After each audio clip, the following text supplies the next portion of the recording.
Hai, suaranya terdengar saudara. Saya berharap suara saya bisa didengar. Karena di belakang saya suara debur ombak cukup kencang saudara. Saya lagi ada di daerah Kedongangan, di daerah dekat Jimbaran. Karena malam ini saya boleh ada di tempat ini untuk menikmati dan melihat ombak yang cukup besar. Saya teringat akan kisah dari Lukas 8 ayat 22 sampai ke 24 saudara. Dikatakan pada suatu hari Yesus naik ke dalam perahu bersama-sama dengan murid-muridnya.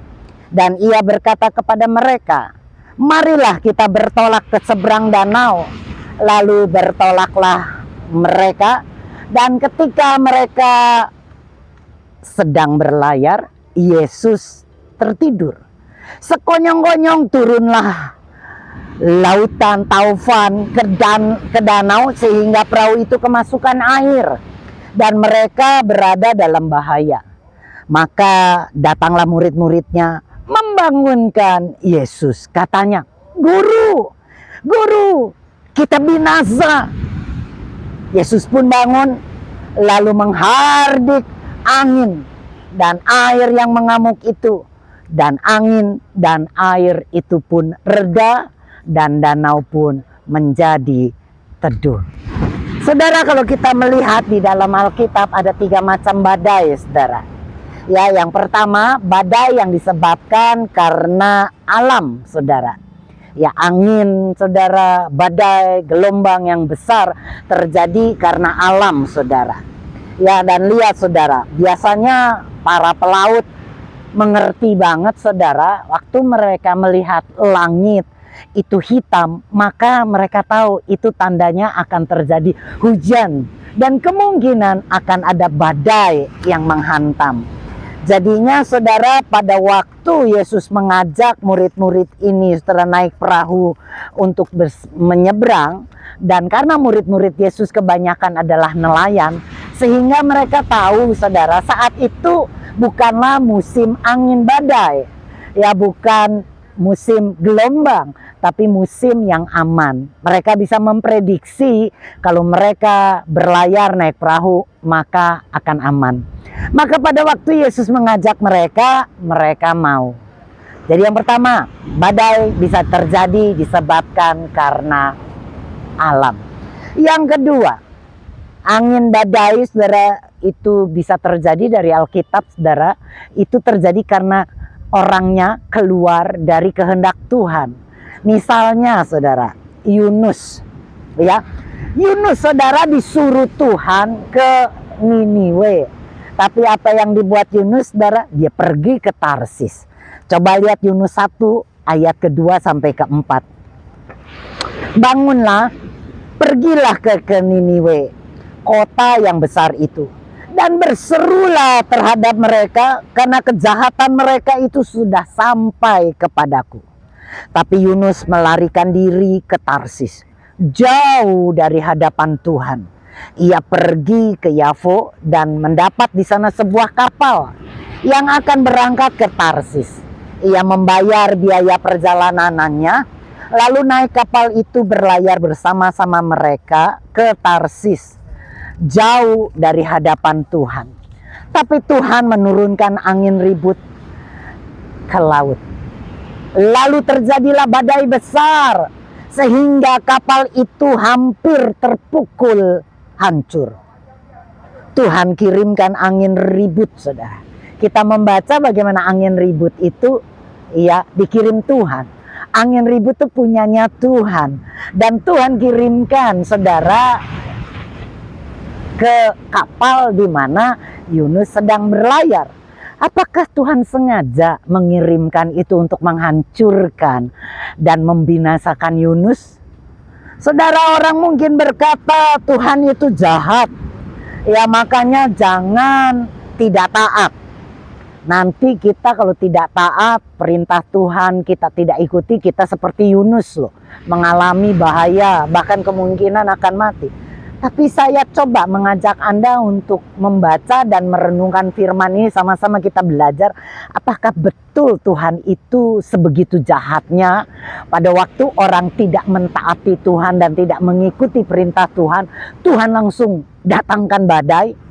Lihat saudara, ya, Niniwe adalah kota yang sangat besar. Itu kota yang terletak di tepi timur Sungai Tigris dan menjadi ibu kota kerajaan Assyria purba. Menjadi tempat saudara penyimpangan jalur hubungan timur dengan barat, sehingga kota ini menjadi kota yang penting, menjadi kota perniagaan saudara, kota yang bisnis saudara. Dan tentu saja karena kota ini ramai, ya, di mana orang-orang berusaha berbisnis, maka menjadikan kota ini kaya, kota ini besar, dan kota ini makmur. Lihat Yunus 3 ayat yang ketiga. Niniwe adalah sebuah kota yang besar dan luas, sehingga diperlukan 3 hari untuk berjalan mengelilinginya. Niniwe bukan kota kecil, tapi kota besar, menjadi ibu kota di zaman dulu, dan penduduknya luar biasa banyak, karena disitulah mereka berdagang, berniaga. Dan saudara lihat Yunus 4 ayat 11. Mengapa aku tidak menyayangi sebuah kota besar seperti Niniwe dengan 120.000 orang penduduknya yang hidup di dalam kegelapan rohani dan ternaknya yang banyak itu. Saya tadi sudah katakan, Niniwe adalah kota besar, kota yang kaya, kota perniagaan, kota bisnis, saudara. Ya, tempat di mana menjadi pusat perdagangan. Dan tentunya saudara itu juga menjadi kota saudara yang rame dengan segala macam saudara kebudayaan, dan pasti di tengah kota yang ramai terjadi juga saudara itu penyembahan berhala, percabulan, dosa-dosa yang begitu mengerikan terjadi juga di kota Niniwe. Dan saudara, waktu kita mendengar kisah ini, kita mungkin belajar dan diajar bagaimana Tuhan marah kepada kota Niniwe, makanya mau dihancurkan karena kejahatannya. Tetapi coba kita lihat sisi lain.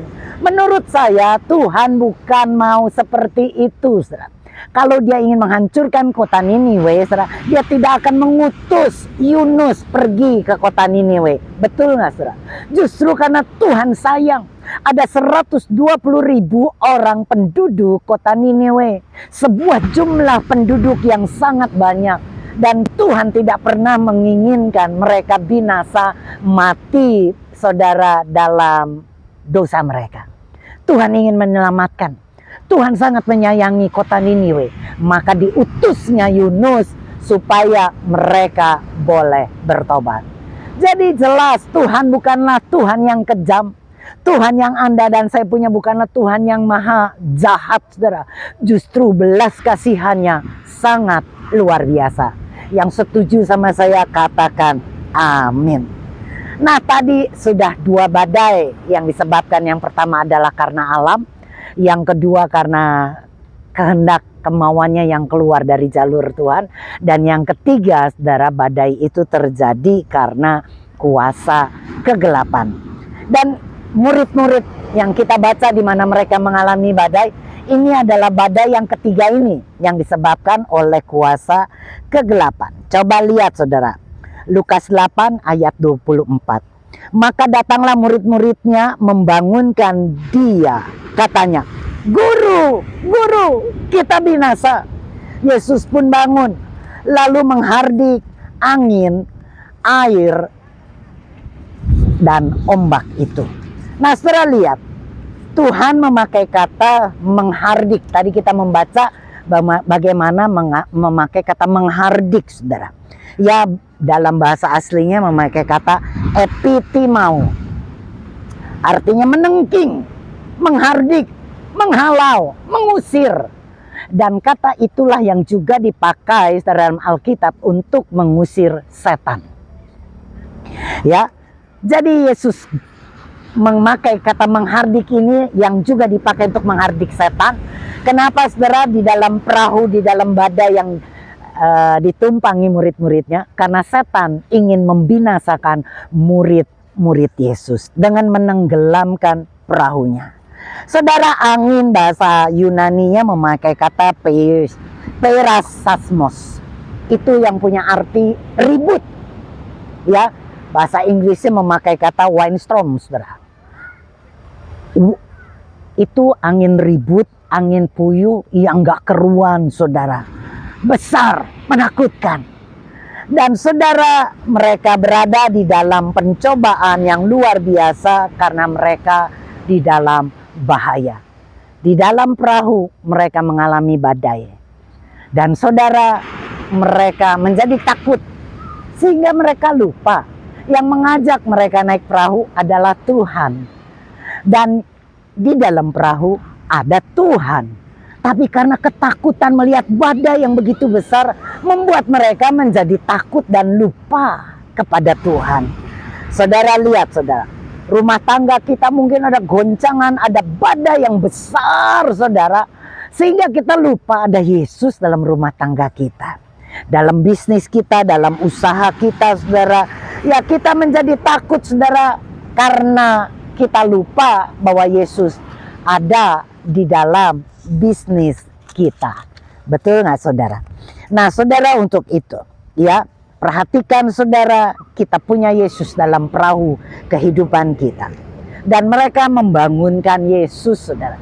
Yesus tidur. Yesus nggak repot dengan ombak, dengan badai yang bergelora, karena dia adalah Maha Kuasa. Justru kita yang ketakutan pada waktu badai datang, saudara. Dan dibuat oleh Yesus untuk menghardik badai itu. Jadi kalau saudara punya persoalan, punya badai dalam hidupmu, saudara percayalah kalau engkau punya Yesus. Yesus bisa meneduhkan badai itu. Dan saudara, waktu mereka berteriak memakai kata guru, guru, itu memakai kata master, master. Saudara, waktu kita sekolah, kita belajar, saudara, tentunya ada orang-orang yang sekolah lulus maka mendapat gelar S1, S2, S3, bukan S mambo, ya, S1, S2, S3, kemudian MTH atau Master. Kalau pendeta, Master Teologi. Kalau dia jago dalam catur, disebut sebagai Grand Master. Betul, saudara? Artinya master itu adalah guru, jago, unggulan, hebat, saudara. Ya, dan saudara, Yesus dipanggil master. Hebat, guru, tertinggi, jagoan, juara. Dan saudara, itu benar-benar dibuktikan oleh Yesus. Bagaimana pada waktu badai datang, entah itu disebabkan karena alam. Mungkin badai disebabkan karena kita keluar dari rencana Tuhan, kemauan kita yang keras kepala, sehingga saudara kita melangkah tanpa menyertakan Tuhan. Atau badai yang disebabkan karena tekanan-tekanan yang dibuat oleh iblis. Saudara, jangan takut.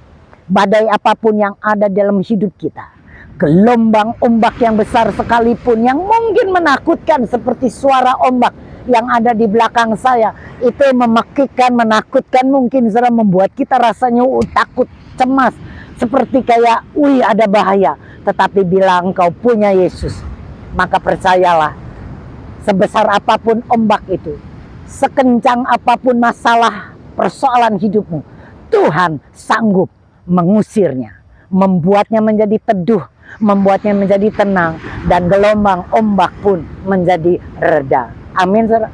Saya berdoa agar kita, saudara, tidak membiarkan Yesus tidur, tapi aktifkan Yesus dalam hidupmu.